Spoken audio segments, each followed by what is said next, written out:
Assalamualaikum warahmatullahi wabarakatuh. Perkenalkan, nama saya Henry Pratama dengan NIM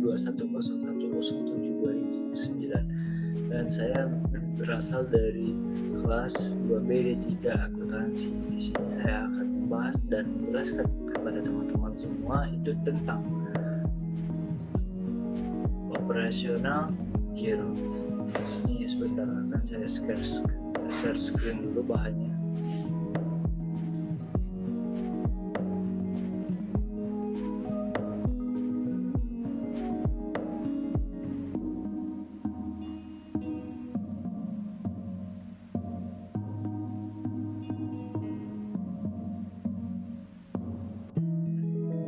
Nah, yang pertama saya akan menjelaskan tentang pengertian giro. Nah, menurut Undang-Undang Perbankan Nomor 10 Tahun 1998, giro adalah simpanan yang penarikannya dapat dilakukan setiap saat dengan menggunakan cek, bilet giro, sarana perintah pembayaran lainnya, atau dengan cara pemindahan buku. Nah, lanjut. Yang kedua, kita akan membahas adalah cek. Cek adalah surat perintah tanpa syarat dari nasabah jumlah uang kepada pemegang cek. Lanjut ke bilet giro. Nah, bilet giro ini adalah surat perintah dari nasabah pemegang giro untuk pemindahan buku utang kepada penerima yang disebutkan namanya atau nomor rekeningnya pada bank. Penjelasan ketiga, ini ada tentang contoh cek. Nah, di sini ada tertera ya, nama dari penerima, terus di sini diterahkan juga berapa uangnya yang akan diterima, tanda tangannya. Nah, lanjut ke contoh bilet giro. Nah, bilet giro ini sudah diperlihatkan, sini ada nama bank, terus logo bank, rekening, kami sejumlah. Nah, ini nominal dalam angka. Nominal di sini nanti nominal berapa uang yang akan ditarik. Ini ada nomor seri bilet gironya, terus nominal dalam huruf. Siap, sudah dibuat nilai angka di sini, terus selanjutnya. Nah, di sini saya akan menjelaskan tentang jenis-jenis cek.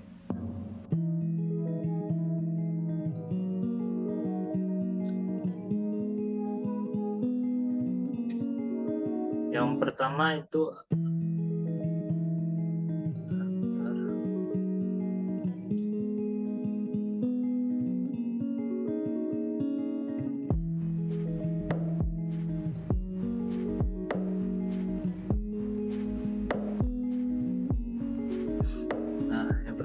ada cek atas nama. Cek atas nama merupakan cek yang diterbitkan atas nama seseorang atau badan hukum tertentu yang tertulis jelas di dalam cek tersebut sebagai contoh, jika di dalam cek tertulis perintah bayarlah kepada Tuan Roy atas sejumlah uang 3 juta rupiah, atau bayarlah kepada PT Marindo atau PT lainnya uang sejumlah 1 juta, maka cek inilah yang disebut dengan cek atas nama. Lanjut ke yang kedua, itu ada cek atas unjuk. Cek atas unjuk merupakan kebalikan dari cek atas nama. Nah, di dalam cek atas unjuk tidak tertulis nama seseorang atau badan hukum tertentu. Jadi siapa saja yang menerima cek tersebut. Dengan kata lain, cek dapat digunakan oleh si pembawa cek. Terus lanjut yang ketiga, itu ada cek silang. Cek silang atau cross check merupakan cek yang di pojok kiri atas diberi 2 tanda fisik, tanda silang. Jadi cek ini disengaja diberi silang sehingga fungsi cek yang semula tunai berubah menjadi non tunai atau sebagai pemindahan. Lanjut ke cek mundur. Nah, cek mundur merupakan cek yang diberi tanggal mundur dari tanggal sekarang, misalnya hari ini tanggal 2 Mei, 1 Juni,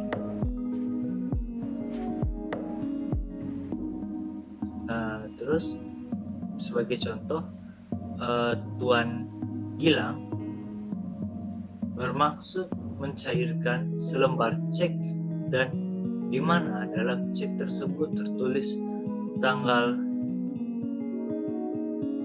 6 Juni. Nah, jenis cek inilah yang disebut dengan cek mundur atau cek yang belum jatuh tempo. Lanjut ke cek kosong. Nah, cek kosong atau blank cek merupakan cek yang dananya tidak tersedia di dalam rekening giro. Lanjut ke pembahasan selanjutnya.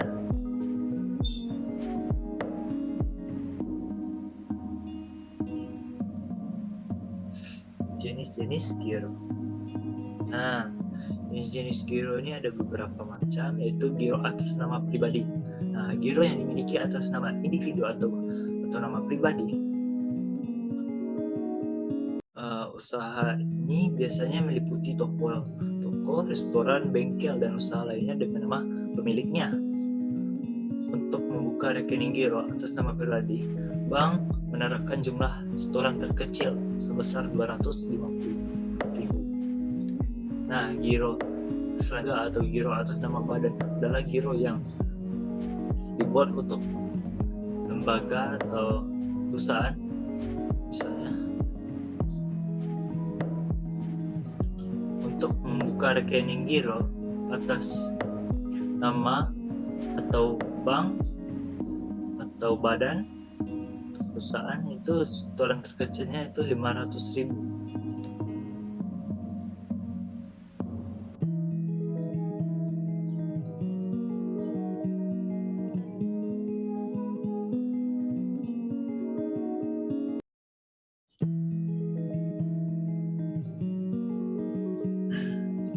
Nah, di sini ada karakteristik giro. Yang pertama itu dapat ditarik setiap saat oleh pemilik rekening giro.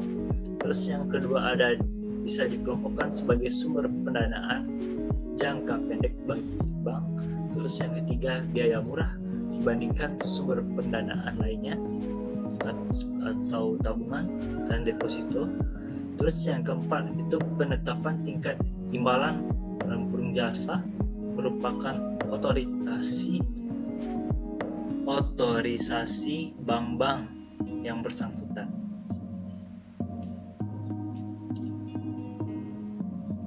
Nah, lanjut yang kelima, cara pembukaan rekening giro. Yang pertama itu harus bisa setoran tunai. Terus yang kedua adalah setoran non tunai. Nah, setoran non tunai ini pemindahan buku antara rekening dalam cabang yang sama. Terus yang kedua, pemindahan buku dari bank yang sama tetapi berasal dari cabang lain. Terus yang ketiga ada penerimaan transfer atau kiriman dari bank lain. Terus yang keempat ada setoran clearing oleh pemegang rekening giro.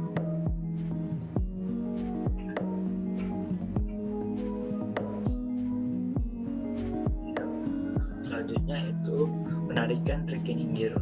Penarikan rekening giro bisa penarikan tunai langsung. Terus yang kedua bisa penarikan non tunai, bisa digunakan dengan clearing, serta bisa pemindahan buku.